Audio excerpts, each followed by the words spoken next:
Today's topic is classification on the basis of ownership. Means ownership के base पर जो हमारी इंडियन इकोनॉमी है उसके कौन कौन से सेक्टर्स बनते हैं. The very first is public and the second one is private. Ownership का मतलब होता है कि उस सेक्टर को, उस कंपनी को या उस फर्म को कौन ऑन कर रहा है, उसका ओनर कौन है, उसका मालिक कौन है. तो मालिक सीधी सी बात है, या तो गवर्नमेंट होगी या फिर कोई इंडिविजुअल पर्सन होगा, इंडिविजुअल पर्सन या इंडिविजुअल ग्रुप होगा. बिकॉज हमने देखा है कि बहुत सी ऐसी कंपनियां हैं जहां 3 या 4 लोग मिलकर उसे इस्टेब्लिश करती हैं. ओके तो वहाँ हम कहेंगे इंडिविजुअल ग्रुप. और अगर किसी एक पर्सन ने किसी कंपनी या फर्म को इस्टेब्लिश किया है तो वो होगा इंडिविजुअल. ओके तो public sector is the sector which is owned, controlled and managed by the government. means public sector वो sector होता है जिसमें कि कंट्रोल कौन करती है, गवर्नमेंट करती है. Activities in the government sector are guided by the motive of social welfare and not to earn profit. Means अब सीधी सी बात है, गवर्नमेंट किसी चीज़ को कंट्रोल कर रही है तो उसका मोटो क्या होगा, सोशल वेलफेयर, कि सभी लोगों को फैसिलिटीज़ प्रोवाइड करवा पाए, हम सर्विसेज प्रोवाइड करवा पाएँ. यहाँ प्रॉफिट अर्न करना इनका मोटो नहीं होता है. मोटो होता है लाइक सेकेंडरी मोटो होता है, but the main motto is to serve the people, to serve the population. Okay. Railways and post office is an example of public sector. तो public sector के example कौन से, railways and post office. अब देखो, आपको travel करना है तो आपको अगर कहीं दूर लंबी लॉन्ग डिस्टेंस आपको अगर ट्रैवल करना है देन आप हमेशा क्या करते हो, रेलवेज़ को प्रेफर करते हो. वाई? बिकॉज सर्विसेज बहुत अच्छी प्रोवाइड करवाता है, प्लस रीजनेबल रेट पर. रेट ज़्यादा नहीं होती है. रेट ज़्यादा क्यों नहीं होता है, बिकॉज अगर मोटिव प्रॉफिट अर्न करना होता तो रेट ज़्यादा होती. यहाँ क्या है कि पीपल्स को सर्व करना है, हमें सर्व करना है मीन्स हम उतनी ही कॉस्ट उनसे लेंगे जितनी हम उनको सर्विसेज प्रोवाइड करवा रहे हैं. ओके तो अभी पब्लिक सेक्टर के बारे में कंट्रोल और मैनेज जो होता है वो गवर्नमेंट के हाथों में होता है. जो इनका मोटो होता है वो होता है social welfare, the first is. और जो सेकेंडरी मोटो होता है वो होता है अर्न प्रॉफिट. एग्जाम्पल है railway and post office. This is about public sector. Now let's move to private sector. Private sector ownership of production unit is in the hand of private individuals. Private sector वो होता है जिसमें कि जो production और जो ownership है वो होती है प्राइवेट इंडिविजुअल की, किसी प्राइवेट पर्सन की. ओके गवर्नमेंट का नहीं होता है. Activities in the private sector are mainly guided by the motive to earn profit. जैसा कि मैंने बताया कि अब देखो, हम कोई बिजनेस रन कर रहे हैं तो सीधी सी बात है कि हम चाहेंगे कि हमारा प्रॉफिट जो है वो बढ़े, वो इंक्रीज़ हो. उस प्रॉफिट के लिए ही हम काम करेंगे. Profit is the main motivation कि हम अपना बिजनेस रन करेंगे. अब प्रॉफिट नहीं होगा तो हम क्या करेंगे, इंडस्ट्री को क्लोज कर देंगे. बट गवर्नमेंट ऐसा नहीं करती है. गवर्नमेंट क्या करती है ना, फॉर एग्जाम्पल देखो, आपने PDS का नाम सुना होगा, पब्लिक डिस्ट्रीब्यूशन सर्विस. उसमें गवर्नमेंट क्या करती है, 20 रुपीज़ kg के अकॉर्डिंग, 20 रुपीज़ पर kg के हिसाब से वो क्या करती है, परचेज करती है. क्या, अनाज, जैसे वीट है, राइस है. ओके उसके बाद वो 2 रुपीज़ पर kg के अकॉर्डिंग सेल करती है. किनको, जो कि बिलो पावर्टी लाइन है, BPL, उनको. तो यहाँ देखो 18 रुपये का उसे लॉस हो रहा है गवर्नमेंट को. उसके बाद भी वो PDS को क्लोज नहीं करती है. डिफरेंस समझिएगा. वाई? बिकॉज गवर्नमेंट का इस ये जो पूरी एक्टिविटी हो रही है, जो PDS है, उसका मेन मोटो क्या है, टू सर्व द पीपल. लोगों को फैसिलिटीज़ प्रोवाइड करवा पाए. किनको, जो कि BPL हैं, उनको अच्छे मीन्स कम रेट पर अच्छे न्यूट्रिशनल फूड उन तक अवेलेबल करवा पाए, उन्हें प्रमोट कर पाए, उन पे एक्स्ट्रा बर्डन न आए. इसलिए वो 18 रुपये का लॉस जो है वो सहन करती है. ओके जब अगर हम बात करें यहाँ पर कि इंडिविजुअल की, तो इंडिविजुअल लॉस कभी सहन नहीं करते. वो हमेशा क्या करते हैं, अपना प्रॉफिट बढ़ाने की सोचते हैं. और अगर किसी फर्म से उनको प्रॉफिट नहीं मिल रहा है देन वो क्या करेंगे, उस फर्म को क्लोज कर देंगे. ओके अब बात करते हैं इसके एग्जाम्पल्स की. पब्लिक सेक्टर के एग्जाम्पल थे पब्लिक सेक्टर का एग्जाम्पल था रेलवे एंड पोस्ट ऑफिस. और यहाँ प्राइवेट सेक्टर का एग्जाम्पल हो जाएगा TISCO and RIL. TISCO means Tata iron and steel company limited. RIL means Reliance industries limited.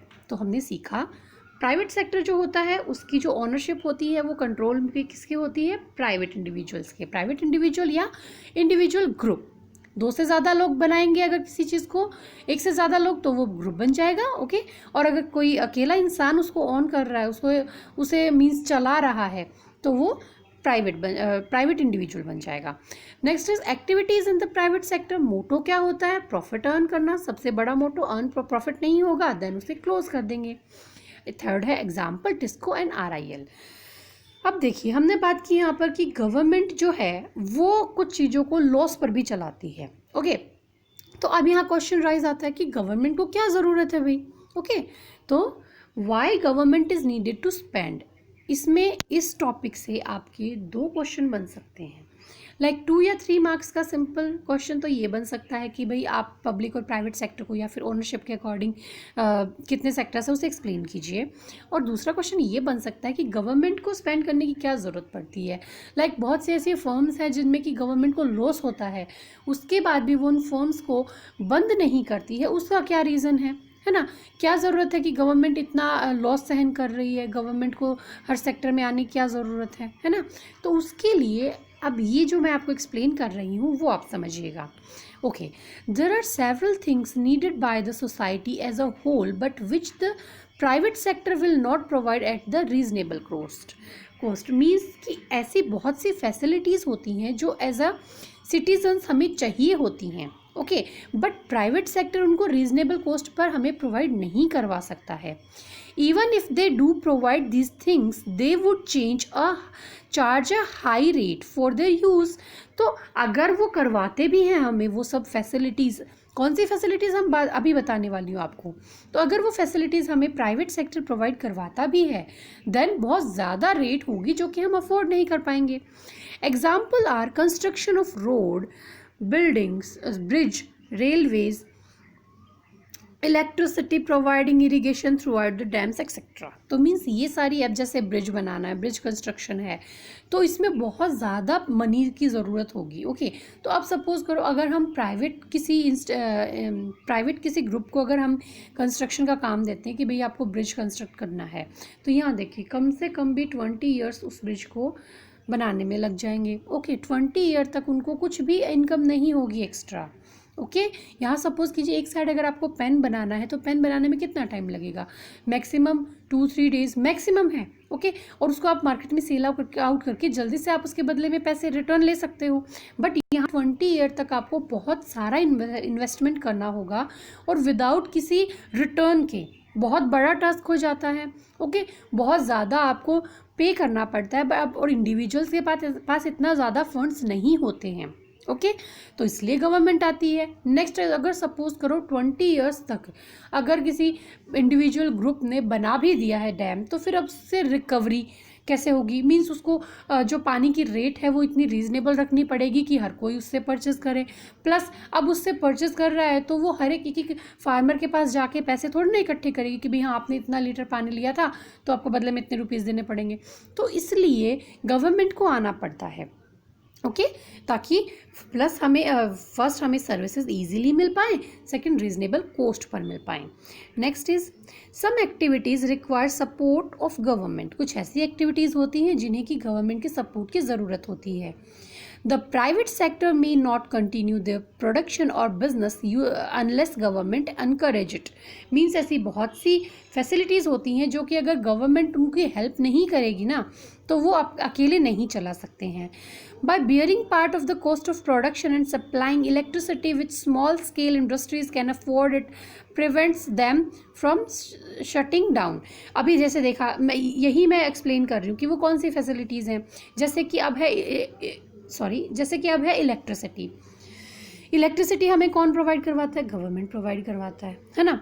अगर प्राइवेट सेक्टर प्रोवाइड करवाएगा तो वो ज़्यादा कॉस्ट पर प्रोवाइड करवाएगा देन जो स्मॉल स्केल इंडस्ट्रीज़ हैं वो इसे अफोर्ड नहीं कर पाएंगी और वो शट डाउन हो जाएंगी। शट डाउन मीन्स कंप्यूटर में भी आपने सुना है ना, नेम होता है शट डाउन मीन्स कंप्यूटर को बंद करना।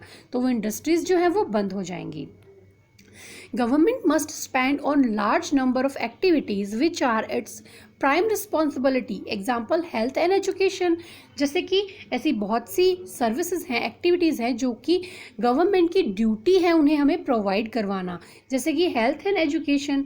अब देखो, आप एजुकेशन और हेल्थ से इजीली रिलेट कर सकते हो। आप बीमार होते हो, एक आप गवर्नमेंट हॉस्पिटल में गए, एक आप प्राइवेट हॉस्पिटल में गए, फैसिलिटीज़ आपको ऑलमोस्ट सेम ही मिल जाती हैं। लाइक आप गवर्नमेंट हॉस्पिटल में गए हो तब भी आप ठीक होते हो, प्राइवेट में गए हो तब भी आप ठीक होते हो, है ना। बट चार्जेस जो है वो आपको गवर्नमेंट हॉस्पिटल में आपको बहुत ही कम चार्जेस पे करने पड़ते हैं, बट प्राइवेट हॉस्पिटल में तो आपको बहुत सारा पे करना पड़ता है ना। जब आपको सर्विसेज ऑलमोस्ट सेम मिल रही है, देन वाई हम इतना ज़्यादा पे क्यों करेंगे, है ना। तो गवर्नमेंट को आना ही पड़ेगा। गवर्नमेंट, उसकी रिस्पॉन्सिबिलिटी है कि सब लोगों को अच्छी हेल्थ मिले, सब लोगों को एजुकेशन मिले, वो भी रिजनेबल कॉस्ट पर, हर कोई उसे अफोर्ड कर पाए, पॉकेट फ्रेंडली हो, हेल्थ और एजुकेशन दोनों। अब देखो यहाँ एजुकेशन की बात करते हैं हम, जैसे एजुकेशन प्राइवेट स्कूल्स जो हैं, जो प्राइवेट हॉस्पिटल्स हैं वो तो आ जाएंगे प्राइवेट सेक्टर, पब्लिक सेक्टर में, सॉरी जो प्राइवेट हॉस्पिटल्स हैं, प्राइवेट स्कूल्स हैं, वो किस में आएंगे, प्राइवेट सेक्टर में। और जो गवर्नमेंट हॉस्पिटल और गवर्नमेंट स्कूल्स हैं वो किस में आएंगे, पब्लिक सेक्टर में। गवर्नमेंट शुड ऑल्सो पे need various aspects of human development such as ability of safe drinking water। अब यही है हेल्थ, एजुकेशन, अच्छा पानी प्रोवाइड करवा पाए, हाउसिंग फैसिलिटीज़ प्रोवाइड करवा पाए, जो कि बिलो पॉवर्टी लाइन है उनको फूड और न्यूट्रिशंस प्रोवाइड करवा पाए। तो ये गवर्नमेंट की ड्यूटी है। अब जैसे वैसे देखें तो ये कंट्री किसकी है, कंट्री पूरी है गवर्नमेंट की, तो गवर्नमेंट उसकी वेलफेयर के लिए काम तो करना बनता है उसका। हम गवर्नमेंट को अपॉइंट क्यों करते हैं, इसीलिए तो अपॉइंट करते हैं ना, ताकि वो हमारे वेलफेयर के बारे में सोच सके, हमें सर्विसेज प्रोवाइड करवा सके, ओके, पूरे नेशन को एक साथ लेके चल सके, डेवलप करवा पाए, है ना। तो ये this is all about the public and private sector. एक बार फिर से छोटा सा रिविज़न करवा देती हूँ। पब्लिक सेक्टर मीन्स गवर्नमेंट के हाथों में है सब कुछ, प्राइवेट सेक्टर्स में प्राइवेट इंडिविजुअल्स के हाथों में होता है। पब्लिक सेक्टर का मोटो क्या होता है, serve the nation, services provide करवाना, सोशल वेलफेयर, जबकि प्राइवेट सेक्टर का मोटो होता है ज़्यादा से ज़्यादा प्रॉफिट अर्न करना। पब्लिक सेक्टर के एग्जांपल्स में हम लिख सकते हैं railways, post office, government school, government hospitals, जबकि प्राइवेट में हम क्या लिखेंगे, TISCO and RIS।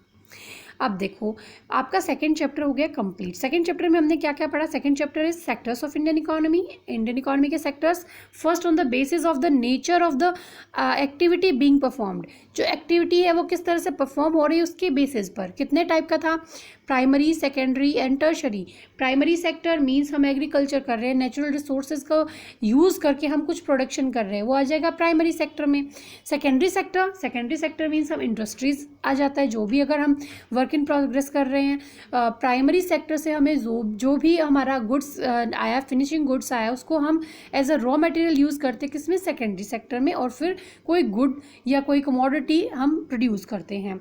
Then tertiary sector, primary sector और सेकेंडरी सेक्टर अच्छे से चलता रहे तो उसके लिए हमें कुछ सर्विसेज की ज़रूरत पड़ती है, लाइक बैंकिंग है, ट्रांसपोर्टेशन है, वो सब आता है किसमें, टर्शरी सेक्टर में। तो प्राइमरी सेक्टर जो है उसे हम एग्रीकल्चर एंड रिलेटेड सेक्टर भी कहते हैं, सेकेंडरी सेक्टर को हम इंडस्ट्रियल सेक्टर भी कहते हैं, टर्शरी सेक्टर को हम सर्विस सेक्टर भी कहते हैं। ओके, ये सब मैंने करवा दिया, ये छोटा सा आपको क्विकली रिवाइज करवा रही हूँ। नेक्स्ट था on the basis of the working conditions of the workers जहाँ काम कर रहे हैं, जो सी कंडीशंस हैं उसके बेस पर, जो कि हमने लास्ट लेक्चर में पढ़ा था, organise sector and unorganise sector. Organise sector जो होता है वो उस पर गवर्नमेंट के रूल एंड रेगुलेशंस, एक्ट वगैरह सब लागू होते हैं, जबकि अनऑर्गेनाइज पर नहीं होते हैं। ऑर्गेनाइज में आपको बिल्कुल सही पे किया जाता है, आपको अलाउंसेस मिलते हैं, बहुत सारी फैसिलिटीज़ मिलती हैं, बट अनऑर्गेनाइज सेक्टर में ऐसा कुछ नहीं होता है, वहाँ तो सैलरी भी बहुत लेट मिलती है। ऑर्गेनाइज सेक्टर में सब कुछ सिस्टमेटिक होता है, अनऑर्गेनाइज सेक्टर में सब कुछ अनसिस्टमेटिक होता है ना। ऑर्गेनाइज सेक्टर में आपको आपके काम के बदले आपको सही रेट, सही आपको एनवायरनमेंट मिलता है, जबकि अनऑर्गेनाइज सेक्टर में बिल्कुल उल्टा है, आपसे ओवर टाइम भी करवा लिया जाएगा, छुट्टियाँ भी बहुत कम दी जाती हैं, है ना। इसीलिए गवर्नमेंट क्या करती है, अनऑर्गेनाइज सेक्टर को प्रोटेक्ट करने की बात करती है। वाई, ताकि अनऑर्गेनाइज सेक्टर में जो वर्कर्स काम कर रहे हैं उनको उनका एक्सप्लॉयटेशन रुक पाए, है ना। अब नेक्स्ट आया, आज हमने बात की on the basis of ownership, public and private. तो आपका ये था आज का लेक्चर, और आपको मैंने होमवर्क दिया है, एंड दैट इज़ कि आपको ये जो मैंने आपको नोट्स प्रोवाइड करवाए हैं उनको आपको अपनी फेयर नोटबुक में या रजिस्टर में राइट डाउन करना है, प्लस उनको लर्न करना है।